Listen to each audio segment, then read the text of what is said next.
From the News Channel 5 Network, this is Morning Line with Nick Beres.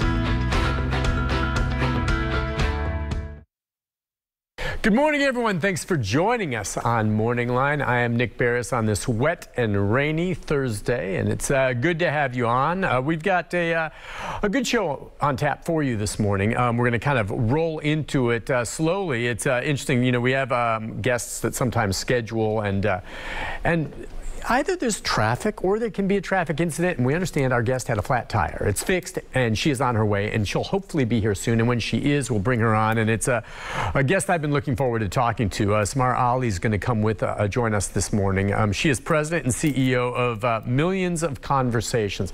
It's an organization you may have heard of. She's been here before. She's worked in Tennessee government. She's been at the federal level as well, working under presidents. The whole idea of this organization is to lay the foundation to try to unite Americans on a common ground. And what I mean by that, we see how much partisanship is out there. A lot of heavy hitters are involved with this over at Vanderbilt now. She's one of them, along with former Governor Haslam and more. And I think she has a lot of thoughts on things, politically speaking and beyond that, that she'll be talking on this morning. I think if you haven't heard of this group, I think this is a good show for you to tune into, because we'll talk to her about what it's all about moving forward, and it's something I think we're going to be seeing more on what they do in the coming weeks, months, and years here in Tennessee, hopefully trying to bring more of a dialogue. What I like to call it is, you know, compromise. We're so polarized in this country, especially politically, that oftentimes you've got these two extremes and no middle ground. Compromise is so much a part of everything. But we'll be joined by her when she gets here soon. She's running just a bit behind. Not her fault. Flat tires happen. And then later in the program, the Red Kettle Challenge. Just want to mention this to you. That's going on right now. You see the red kettles out there for the Salvation Army.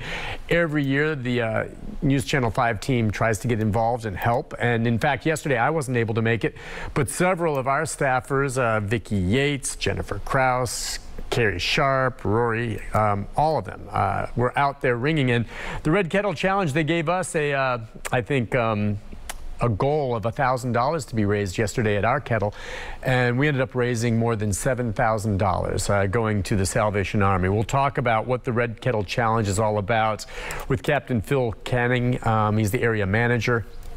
Just another one of these organizations that does a lot of good year-round, but especially those red kettles and the bell ringers are out there now. Christmas, Thanksgiving, the holiday season is one of the biggest fundraising times for them, and it's when there's the most need. So we'll talk to him about that.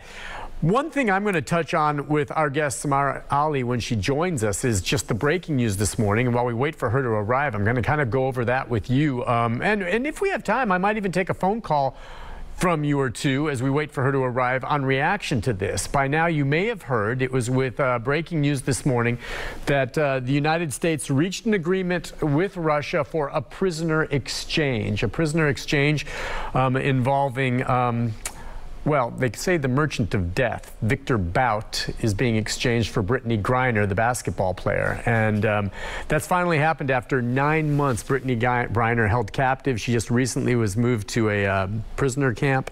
And negotiations have been going on behind the scenes for months now. She's on her way back to the United States. But at the same time, some questions being asked.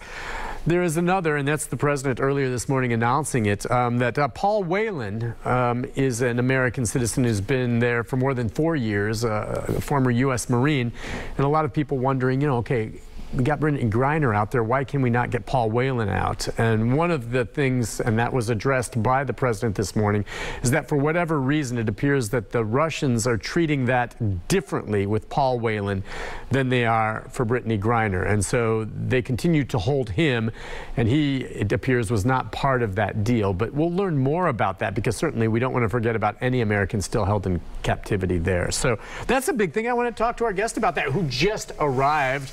I understand Samar Ali is here. Did you have to fix that flat tire yourself? No, I did not. Nice to meet you. I'm Nick Beres. It's a pleasure. Nice to meet you, It happens. You made good time, all things considered, in the rain. Well, I really appreciate you coming on. When we opened the show, I kind of went over a bit about who you are and what you're involved with. But I wanted to give you a chance, and I do. I don't know how aware you were of this Griner thing, and I know not how much that ties in, but certainly there was conversation going on. But First, give people just a thumbnail overview a bit of, what Millions of Conversations is about. Yeah, so Millions of Conversations is an organization that's focused on bringing Americans together around common values for a shared future. Good luck with that. We're going to do it. Good luck with that. We've already started doing it. That is a huge task, okay? Yeah. And we've talked about this, just how polarized. It's more important now than ever, right? Yes, yes. We see what's happening, obviously, in our elections and politics and question of fake news. Is that all the type of things you address? All of it, actually. I mean, disinformation through fake news and other measures, the incentivizations that people have and that other countries have, quite frankly, to divide us, and creating that resiliency at the hyper-local level that also seeps into the national narrative is part of our work. And I work at the intersection. You're talking about the prisoner swap issue. My work is at the intersection of national security, human rights, and economic development. Okay. And so when I was solely working as a national security professional, some of the work that I was doing was working on those types of negotiations. Interesting. Would you mind talking a bit about that for a moment, just since it broke this morning? Just your thoughts. When you heard, we knew all along that negotiations were in place. Brittany Griner, kind of high profile because she's a wonderful athlete, Olympic gold medalist. But there are other Americans. As I said, Paul Whelan is there. And I know his family is very happy to see that Brittany was released, but he was not part of this deal. Right. The president said, for whatever reason, the Russians are treating Paul differently, and maybe he wasn't even on the table, and so the U.S. took what they could. I know many people in this country are going to say, great that Brittany's back, but frankly, Whelan, as a U.S. Marine, has been there far longer than she has. What's going on with that? It's every prisoner swap negotiation is unique. Okay. It really is. I mean, there's a lot of the same elements, but context matters, and context will be unique in patterns. You'll see similar patterns. We saw this in Syria as well. And so it always breaks my heart whenever I see anybody, any American that's been kidnapped, and knowing what goes into those negotiations. It really is, they're high-risk negotiations. Well, what do you think? I mean, the negotiation, isn't it, if we're sitting here negotiating, I'm sitting here and I'm saying, well, look, I've got Victor Bout, the merchant of death. The guy's a scumbag, okay? We've got him in custody because he's an arms dealer, but we're willing to serve him up for, we want this, all right? Well, I mean, that's basically it, isn't it? What else goes into it?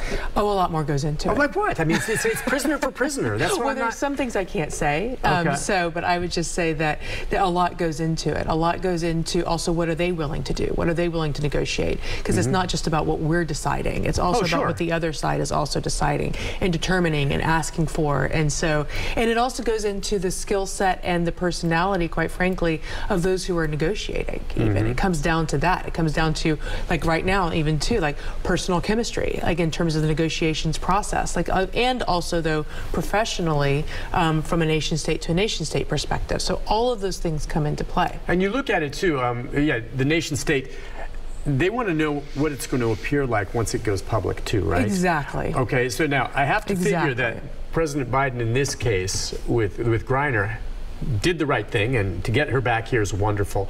But he has to know he's going to get some blowback, because there are going to be Americans, for one reason or another, wondering why is she back and not Whelan? Yeah, and I think there's a couple different reasons for that. But I'll leave it to the administration to say what those are. Okay, but you think there is? Do you think, all things equal, Griner should have been brought back before Whelan? It's a great question. Well, the answer would be no, wouldn't it? I think the answer is both should have been brought back. Of course. That's what I think. But the one who's been there longer? Is one more valuable than another? No. Okay, I agree. They're both Americans. Yeah. I think that for me, it's like we figure out how to get them both home. Yeah. Right. And complicating all this stuff with what's happening with the Russian conflict right now. Right. That made it all the more difficult. Exactly. Frankly, it surprised me. I just thought at this point Putin might want to have nothing to do with it. Putin's always looking for leverage. Well, and he's probably also looking for another arms dealer. Right. This is someone would you imagine this is someone they really valued to do this, to get Bout back? I think that's part of it. I think it's also, as you said, the optics. I think the optics also of being seen as an equal to the United States negotiating, and I mean, Putin is all about this U.S. versus Russia context and framing as well. Like, that serves him, because Russia's not as strong as it was decades ago, but he wants the appearance that it is. And this may be to that point. So that's where you're absolutely right. I know it gets more complicated besides just prisoner for prisoner. Let's just trade. Let's look at all these other elements. All right, we'll take a break. We've got to take a break. And when we come back, we'll move a little bit past this as well, and we can talk more about what else you're working on. Sure, how about that? That sounds great. We'll be back. Nice job getting here with that flat tire. We'll be back more with our guest right after this. Stay with us.